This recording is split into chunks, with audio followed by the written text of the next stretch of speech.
Hola, Paoli, ¿cómo estás? Marily, ¿cómo te va? Bien, bien. Qué bueno. Bueno, aquí nos hemos unido hoy para dar un poquito de noticias sobre lo que está pasando con inmigración, que últimamente ha estado bastante agitado el ambiente. Hoy queremos hablar de lo de las detenciones recientes de inmigración, lo que está pasando, las noticias, lo que hemos escuchado. Ujú, Y te iba a empezar con una noticia de un señor, no sé si tú lo has escuchado esta noticia, pero es un señor cubano de nombre Roberto Mosquera del Peral, ujú.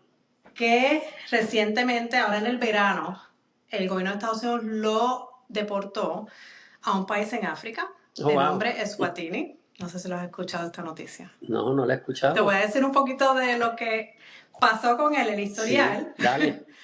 Y No la he escuchado, pero el análisis siempre va a ser legal el mismo. Vamos a bueno, pues hablarlo. te voy a decir, este señor cubano llega a Estados Unidos, tiene 50 años hoy día, llega Ujú, a Estados Unidos cuando tenía 9 años, asumo yo que agarró residencia por ajuste cubano, a los 18 años comete un crimen. ujú. Las noticias, el gobierno de Estados Unidos dice que él fue sentenciado por asesinato, el abogado de él dice que fue solamente intento de asesinato, Solamente. pero le dieron 9 años de cárcel, Ok. él cumplió, sale, y pues esto hace muchos años ya, y pues recientemente el gobierno de Estados Unidos lo detiene. Yo creo que él tenía una orden de deportación ya, no me consta, Ujú, pero es lo que creo que pasó. Y el gobierno de Estados Unidos pues lo remueve a este país porque hay un acuerdo que hizo Estados Unidos con este país donde le van ujú. a dar como unos 5 millones para que ellos allá detengan a unas 160 personas que Estados Unidos va a deportar. Ok. Así que está ya desde julio, la familia está molesta y más molesta porque él era fanático de Trump. Y eso es lo que está diciendo la noticia, que él era Ups. hasta fanático de Trump. Así que quería empezar con eso porque es algo que ha pasado reciente y obviamente mucha gente tiene temor de que si familiares o ellos son detenidos, amistades, que puedan ser removidos a un país que no es el de origen. Yeah, yeah. Este, Así que quería ver qué tú piensas de esto que está pasando y Pues, si tú crees que va a afectar pues a mira, muchas te voy a personas. explicar. Lo que pasa es que el gobierno de Estados Unidos no tiene un acuerdo de extradición con Cuba. Entonces esta persona cubana, al tener, posiblemente tenía una orden de deportación y posiblemente lo que tenía era lo que se llamaba un withholding of removal después que le quitaron la residencia. Uh-huh. Y el withholding of removal posiblemente que es lo que tenía, prohíbe al gobierno de Estados Unidos a deportarlo a su país, ¿ok? Pero no prohíbe deportarlo a otros países. Entonces, como no hay un acuerdo de extradición con Cuba, pues entonces la orden permite extraditarlo a otro país que haya un acuerdo con los Estados Unidos. Y esto sucedió mucho en los años 2000, 2001 con Vietnam. Sucedió mucho que no hay un acuerdo de extradición y había muchos vietnamitas que tenían withholding of removal y los deportaban a otros países. O no los podían deportar porque en el 2000-2001 no había muchos acuerdos de extradición. Y entonces se quedaban en los Estados Unidos aguantados y en ese momento empezaron a salir una serie de decisiones del Tribunal Supremo, como lo que se llamaba Saviras versus Davis, que aunque el INS en ese tiempo, que era el INS, la Oficina de Inmigración, interpretaba que cuando tú tienes withholding te pueden aguantar para siempre. Entonces empezó la litigación en la Corte Federal con unos habeas corpus y entonces se desarrolló esto y salió lo que se llama el caso de Zaveras versus Davis, que básicamente se demandó a la Oficina de Inmigración, fue de distrito a circuito y de circuito a Tribunal Supremo y el Tribunal Supremo básicamente dijo a la Oficina de Inmigración no tiene una autoridad legal para detener a una persona indefinidamente. Entonces se crearon unas reglas de cómo tenían que soltar a esa persona, con unos avisos de unas notificaciones, 6 meses había que hacerle un chequeo a la persona, estaba detenida, a ver si había alguna opción de soltarla. Y entonces, si no, la persona llegaba casi al año, entonces tenía que haber un plan de soltarlo con condiciones dentro de los Estados Unidos, porque no habían acuerdos de extradición. Pues ahora lo que está pasando es similar. El problema es que ahora hay acuerdos de extradición con otros países en los cuales estas personas pueden ser enviadas a esos otros países. Y crea un problema, obviamente, porque tú básicamente estás enviando una persona a un país donde la persona posiblemente ni habla el idioma, no entiende la cultura y va a estar detenido allá. Entonces la pregunta más grande es, ¿qué métodos de supervisión tienen los Estados Unidos en esos países para que esos países que reciben estas personas no estén violando sus derechos civiles, no estén maltratándolos? Y esa es la pregunta, eso es lo más malo. No estoy diciendo que estoy de acuerdo que el gobierno los deporte a esos países, pero lo que estoy diciendo es que hay una base para eso, legal, pero la preocupación es qué está pasando con esas personas. ¿Hay alguna supervisión? ¿Hay alguien que vaya a mirar qué condiciones está haciendo esta persona detenida, si es que está detenida? Y esa es la preocupación muy grande. Y va a seguir pasando. Lo vimos con el caso de Obrego García. Eso fue un muchacho, me parece que salvadoreño, que también lo mismo, es del Salvador, lo querían deportar a otro país. Y ahí empezó la litigación en las Cortes Federales. Ahora mismo él está suelto en los Estados Unidos, pero comenzó como comenzaron los casos en Savilas versus Davis. Y desafortunadamente, pues hay un andamiaje legal completo que permite a los Estados Unidos hacer eso. No es justo, pero ahora mismo es la ley. Ahora, lo que hay que mirar es si los procedimientos que hay que seguir según la ley y según la ley de withholding of removal, si se siguieron de acuerdo a lo que es. Y esto pues, va a traer mucha litigación y va a traer muchas preguntas. Y no solo aquí, allá están litigando también, porque tienen temor de que personas deportadas de aquí que tienen crímenes violentos sean soltados en el país de ellos. O sea, hay litigio allá también, según lo que leí. Okay, Va a ser interesante ver qué sucede. Me imagino que el país receptor está preocupado. Sí, sí. Porque no es solamente que el gobierno de Estados Unidos te lo va a pagar, es eso que tú dices ahora, el factor de que esa persona tiene un antecedente criminal, a lo mejor tiene problemas mentales, y esa persona en esa cárcel, o si lo sueltan, lo ponen en libertad, ¿qué peligro representa esa persona para ese país? Así mismo. Interesante va a estar esto. Lo otro es, quería hablar un poco de la dinámica que nosotros teníamos anteriormente de personas que venían arrestadas a la o familiares que venían, amistades, para que lo ayudáramos con personas que habían sido detenidas. Normalmente la dinámica que se daba era, y lo que escuchamos era, bueno, pues que fue detenido por el county a lo mejor manejando sin licencia, había tenido algún problema con la ley, era detenido por la policía llamaba a inmigración e inmigración lo detenía. Más sin embargo, recientemente han surgido otras situaciones donde clientes que han llegado han venido con anécdotas de otras maneras que está utilizando la Oficina de Inmigración para arrestar a personas que no tienen estatus. ¿Recuerdas anécdotas recientes que te han dicho cómo han arrestado a esos familiares, amistades? Sí, muchísimas. A la oficina van todos los días. Lo que está pasando es que inmigración ahora mismo, vamos un poquito atrás, dado el permiso que le ha dado la Corte Suprema a la policía y a la oficina de inmigración de confiar en perfil racial, salió una decisión de la Corte Suprema que básicamente permite a la policía utilizar el perfil racial de una persona para hacerle preguntas y detenerlo. Basado en eso, pues ya básicamente tienen un cheque en blanco, el law enforcement, para perseguir a esas personas, y te ves latino, te voy a detener y te voy a preguntar. Y sí está sucediendo. ¿Cuánto va a durar esto? Bueno, viendo que fue una decisión de la Corte Suprema, va a durar un poquitito esta nueva conducta, porque ya está permitido, pero en algún momento va a haber legislación, en algún momento va a haber algo que le va a poner un paro a esto. No hay duda de eso. ¿Por qué? Porque los casos son más y más y más, y esto es básicamente un discrimen. Una persona no puede ser, no debe ser puesta en investigación o interrogada por la policía solamente por su perfil racial. ¿Por qué? Porque está pasando muchas de estas cosas, que estoy seguro que es la próxima pregunta, que si hay ciudadanos americanos que han sido arrestados. Sí, es por eso mismo, porque inmigración ve a una persona, parece hispano, parece africano, parece lo que sea, y el oficial de la inmigración, utilizando ese poder que tiene ahora de utilizar perfil racial, entonces confronta a esa persona. Entonces da la mala gana o la mala cosa que esta persona es ciudadano americano. Vamos a suponer que es una persona que nació fuera de los Estados Unidos, vino, se naturalizó, ahora es ciudadano americano, todavía tiene un acento, todavía tiene cara de hispano o tiene cara de lo que sea, y lo detienen, no le quieren creer que es ciudadano americano, aun cuando él se lo dice al oficial, y el oficial procede con su arresto. Entonces, ¿qué pasa? Están arrestando inmigración, que no se supone que tenga jurisdicción sobre un ciudadano americano, está arrestando a un ciudadano americano. Entonces, ¿cuál es el remedio de esto? Pues básicamente pelearlo, hacer un recurso de habeas corpus con la Corte Federal, sacar a la persona, y esta persona obviamente es elegible para demandar civilmente al gobierno por haber utilizado estos métodos. Quiero decir como anécdota, yo no sé si te hice esta historia, pero recientemente yo estaba en una tienda que me iba a comprar algo y estaba en la caja.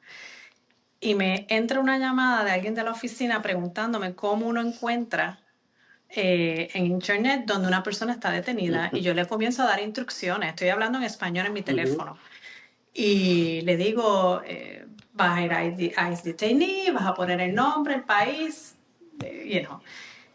Y cuelgo y me viro y tenía, yo casualmente en la fila, un agente de ICE atrás. Y de momento yo dije todavía, porque él no sabe lo que yo estoy diciendo, él no habla español, no se veía americano. Wow.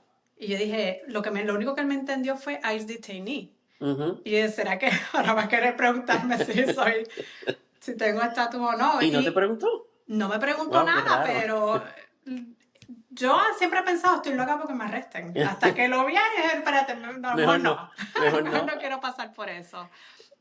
Luis, lo que quería también preguntarte era, anteriormente, cuando una persona era detenida, teníamos como abogados la habilidad de solicitar, no siempre, pero en la mayoría de las situaciones la persona era elegible a fianza y nosotros podíamos solicitar esa fianza con el juez de inmigración. Uh-huh. Recientemente ha habido unos cambios por una decisión que salió y quería que me abundaras sobre los cambios que han surgido y cómo con esos cambios que nos dificultan en ciertos casos pedir fianza con el juez de inmigración, ¿qué podemos hacer entonces en esa situación? ¿Qué alternativa tenemos? Ok, pues mira, lo que está pasando es lo siguiente. Como regla general, los jueces de inmigración tienen autoridad o jurisdicción para soltar a una persona con fianza, una persona que ha sido arrestada por ICE. El juez de inmigración, como regla general, tiene la autoridad para darle una fianza, un dinero que la persona deposita para que lo suelten y la persona siga cumpliendo con su caso de deportación, con su audiencia y sus cosas.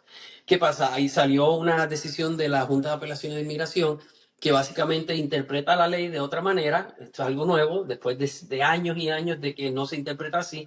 La interpretan a la manera, obviamente, la interpretación conforma a las políticas de Trump. Entonces, obviamente, ya después explico un poco más en cómo funciona esto, pero esa decisión que conforma con las políticas de Trump, básicamente lo que dice ahora es que la ley de inmigración, donde permite a un juez soltar a una persona con una fianza, esa ley ha sido mal interpretada por todas estas décadas, porque en verdad lo que la ley dice es que el juez de inmigración tiene solamente autoridad para soltar con una fianza a una persona que ha entrado legalmente a los Estados Unidos.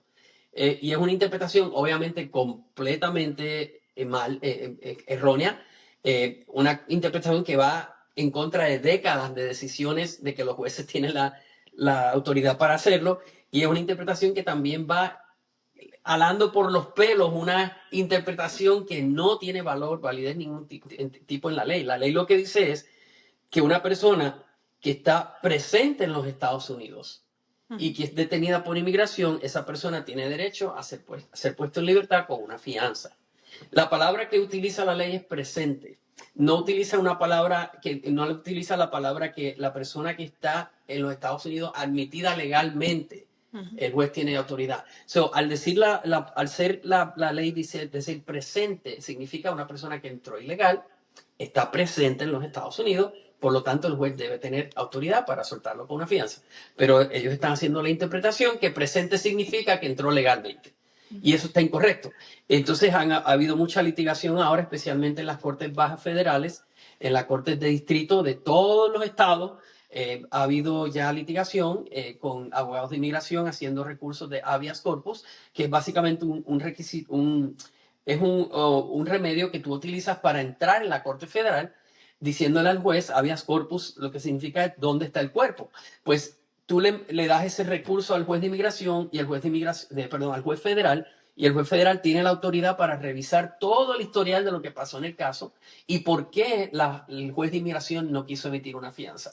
Pues todos los distritos donde se ha litigado esto hasta ahora han tomado la decisión, todos los distritos unánimemente, todos los jueces, de que la interpretación de la Oficina de Inmigración está incorrecta y que entonces emiten una orden judicial diciéndole a ICE que tiene que devolver a esta persona al juez de inmigración para que el juez de inmigración haga una evaluación con una fianza. Esto ha llegado ya a las cortes de distrito, posiblemente ya pronto, ya los jueces de inmigración, los jueces federales en su orden, están ya diciendo, ya esto se decidió en este distrito, nosotros también estamos decidiendo lo mismo, le están ya dando como un warning o una advertencia a la oficina de inmigración y a los jueces de inmigración de que ya basta de esto, ya basta de este abuso. Entonces, ¿qué pasa? Lo más seguro, como esta administración es tan cabecidura y quieren implementar sus políticas, aunque sean tontas y aunque no tengan sentido y aunque sean discriminatorias, lo más seguro esto va a subir en algún momento a la Corte Suprema, que es la Corte final, y la Corte Suprema va a tener que emitir una orden diciéndole a todo el mundo en los Estados Unidos, a todas las cortes, a todos los law enforcement, a la Junta de Apelaciones, a la Corte de Inmigración, decirle, no, los jueces de inmigración tienen la autoridad para emitir fianza, por lo tanto, todo esto que estaba tratando de hacer Trump y sus secuaces ya no es válido. Va a tomar tiempo, desafortunadamente, gente inocente sufre por esto porque los detienen, todas esas cosas, pero ya está girando, ya está dando esa curva y ya prontito esto se acaba. Okay. Yo espero. Tú como abogado, ¿qué tú tienes que demostrarle al juez, ya sea al juez de inmigración o a un juez federal, si es que hay que llevar el caso a la Corte Federal? ¿Qué tú tienes que demostrarle para que el cliente sea elegible a una fianza? A nivel, una persona detenida, pues uno tiene que demostrarle al juez que la persona, primero, no es un riesgo de fuga, y segundo, que no es peligroso, que si lo sueltan no es peligroso a la sociedad. En otras palabras, riesgo de fuga lo que significa es que uno tiene que demostrarle al juez que esta persona que está solicitando que se suelte, que sea puesto en libertad pendiente de su caso de deportación, tiene que demostrar que tiene lazos en los Estados Unidos suficientes de que no básicamente va, una vez lo suelten, se va a esconder en los Estados Unidos y no va a regresar a su corte. ¿Cómo se demuestra eso? Pues demostrando lazos en los Estados Unidos familiares, tiene casa, tiene esto, tiene lo otro, ha estudiado en los Estados Unidos, lleva mucho tiempo acá, tiene personas que le dan soporte, cartas de personas que lo conocen diciendo, yo lo conozco, es buena persona, nosotros vamos a encargarnos de que cumpla con las órdenes de las cortes. Esa es la parte de riesgo de fuga. Pues, básicamente darle algún tipo de alivio al juez de que si tú me sueltas, juez, yo voy a seguir las órdenes y seguir viendo a las cortes.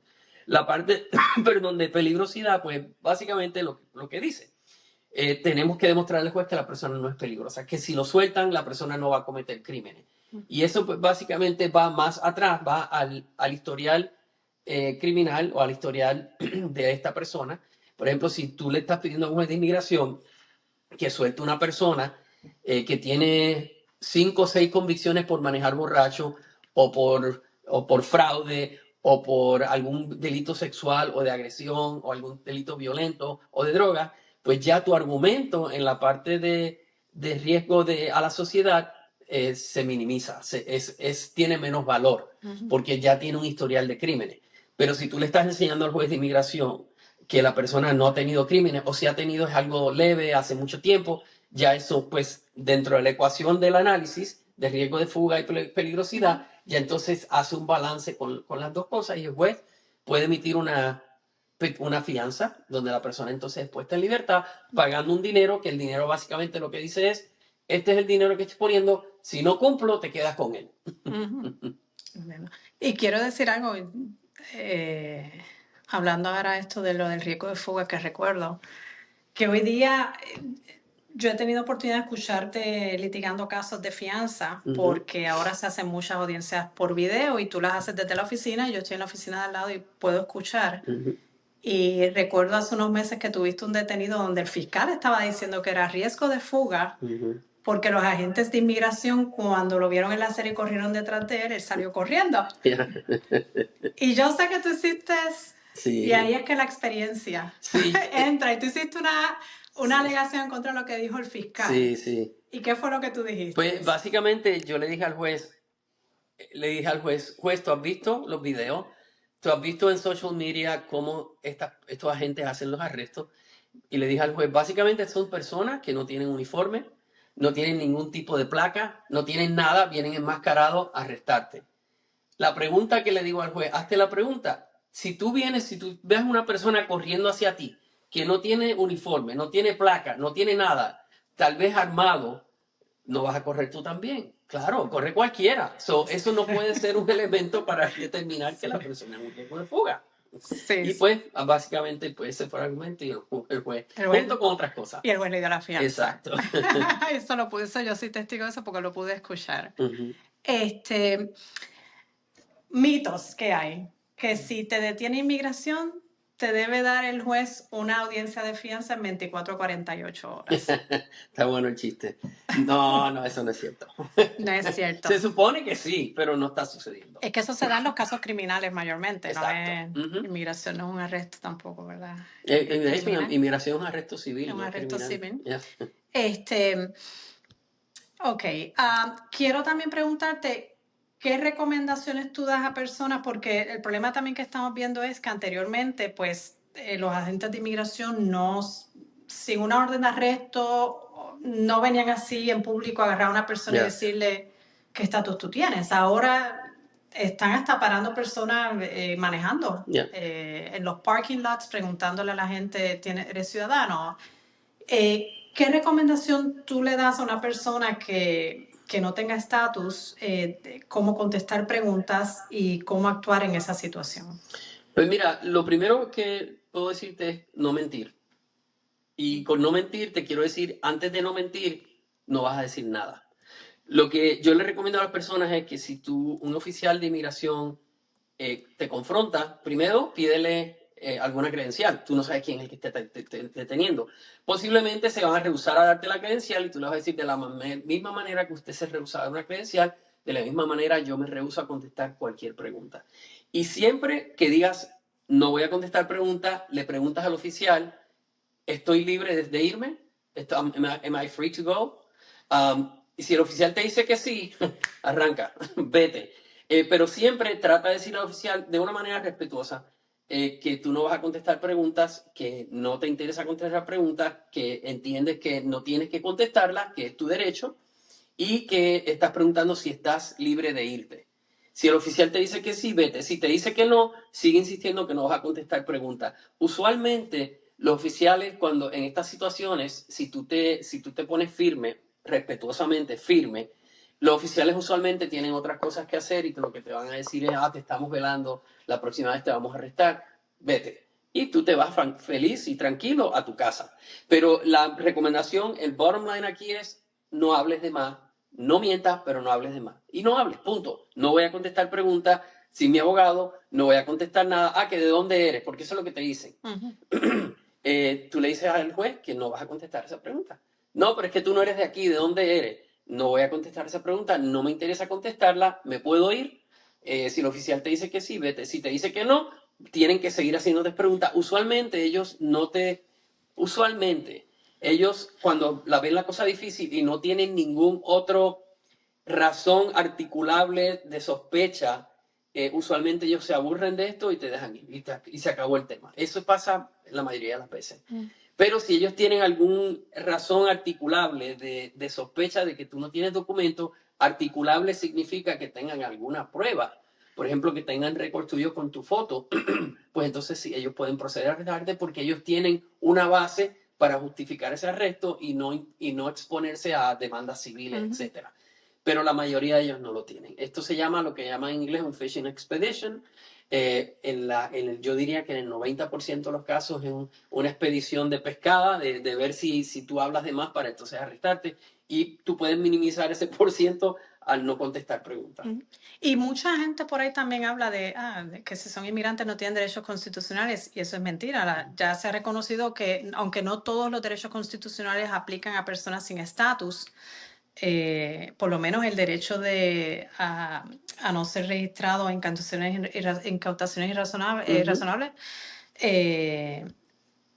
le protegen Sí. a personas que no tienen estatus. Sí, la Constitución aplica, y lo dice el artículo de la Constitución de las enmiendas, lo dice, que estas enmiendas aplican a toda persona, no dice ciudadano, a toda persona en los Estados Unidos. O sea, no recuerdo la palabrería exacta, pero cubre personas, no dice personas legal o ilegal. Esas enmiendas aplican a todo el mundo.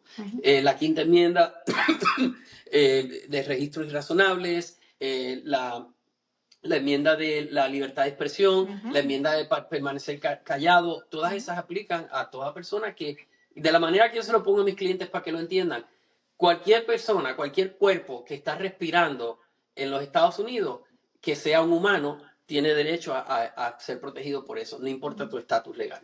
Así mismo, así mismo. Y Luis, hablamos de personas que puedan ser cuestionadas porque están en la calle, pero personas que están dentro de su hogar, con la puerta cerrada, y llega ICE a la puerta. Ese es de los mejores. Si ICE está, lo que están haciendo ahora es intimidando. Llegan a tu casa, tocan la puerta bien duro, tenemos una orden de arresto. Aquí hay que tener cuidado con esto. Lo primero que usted debe hacer es, no hable de más, vamos. Lo primero que debe hacer es, se para frente a la puerta, no la abra, y le dice a los oficiales de ICE que le pasen la orden de arresto por debajo de la puerta. Van a seguir intimidándote, dándole a la puerta golpes, tratando de intimidarte. Tú mantente firme, no abras la puerta y le pides que te pasen la orden de arresto. Si te la pasan, la vas a mirar. Si la orden de arresto es emitida por la oficina de inmigración, lo dice arriba, esa orden de arresto no le da derecho a ellos a entrar a tu casa, a menos que tú les permitas entrar a tu casa.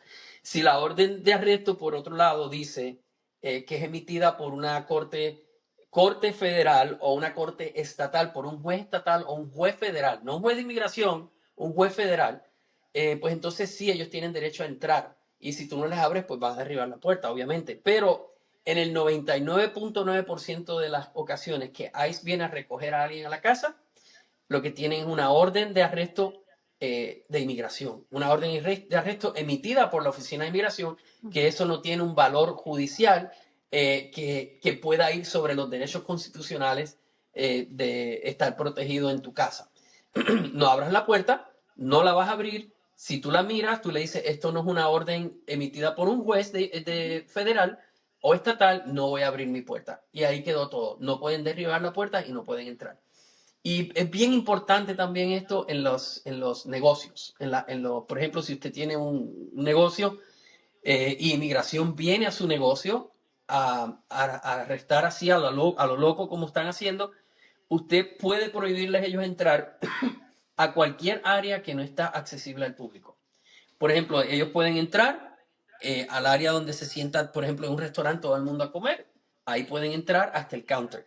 Una vez del counter a la cocina, si hay alguna obstrucción física, como por ejemplo una puerta, un counter, no pueden entrar más allá de eso a menos que tengan una orden de arresto.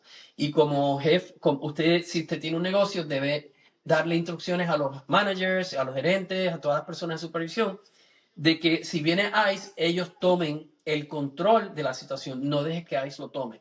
Tú vas a enfrentar, obviamente, respetuosamente, le vas a decir, yo soy el gerente acá, no quiero que pasen de esta línea hacia allá porque esto es abierto, no es abierto al público, esto es solamente privado. Y ellos, a menos que tengan una orden de arresto emitida por un juez federal o un juez estatal, no pueden entrar. Lo que yo les recomiendo a nuestros clientes que tienen negocios es, tratan de poner letreros, por ejemplo, en la puerta que entra hacia la cocina o que entra hacia el almacén, un letrero que diga personal autorizado solamente, para entonces claramente crear esa línea divisoria de lo que es público y lo que es privado. Y esa es la mejor manera. Y estás en todo el derecho a hacerlo. Excelente. Pues Luis, yo creo que ya cubrimos bastante del tema de detenciones y lo que está pasando y cómo actuar en esta situación. ¿Hay algo más que tú quieres añadir? No, te quería preguntar a ti, ¿cómo te sientes tú de lo que está pasando de todo esto? De este desastre de violación de debido proceso de ley. Me siento preocupada. Yeah. Es triste las historias que escuchamos, ¿verdad? Porque tenemos muchos clientes que han sido detenidos y las historias pues, de su familia. Hay clientes con niños con discapacidades, son el único ingreso en el hogar. So preocupada, pero positiva de que en algún momento, ya cuando las cortes empiecen a decidir que las acciones de inmigración en este momento no están en cumplimiento de lo que es la ley, los derechos constitucionales, pues de que podamos reversar a lo que teníamos antes, que nos da posibilidad por lo menos de liberar a personas de una manera más fácil. Preocupada pero esperanzada de que vamos a poder resolver esto. Yeah. Va a pasar. pronto. Así que este foro lo abrimos para discutir esto y mantener a las personas informadas porque en este momento creo que es un momento de preocupación, de caos y es importante mantenernos informados. Sí, y me gusta el formato que creaste porque es informal. Y es exactamente lo que queremos para que las personas se sientan cómodos. No estamos acá con trajes puestos y corbatas, porque el tema es llegar al público y no de una manera intimidante. Pues así se viste todo el mundo, así habla todo el mundo, pues de esa es la manera que queremos que todo el mundo nos vea. Y ya pronto vendremos con algún otro tema. ¿Está bien? Absolutamente. Bueno, gracias Luis. Gracias a ti.